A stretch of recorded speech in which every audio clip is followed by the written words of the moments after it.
Welcome back to the channel. If you want to take full control of your Windows 11 PC or set up a trusted user with complete access, today I'll show you how to create an administrator account quickly and easily. Let's jump right in. Start by opening the Settings app from the Start menu, then go to Accounts and select Family and Other Users.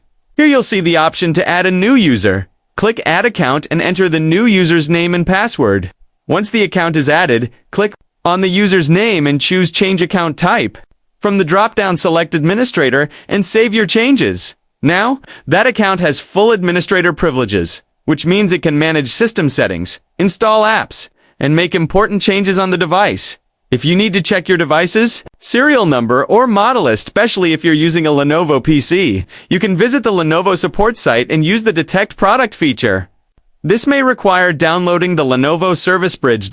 And that's it. You've successfully set up an administrator account in Windows 11. If you found this tutorial helpful, be sure to give it a thumbs up, subscribe to the channel, and hit that notification bell so you don't miss any future tech tips. Thanks for watching, and I'll see you in the next video.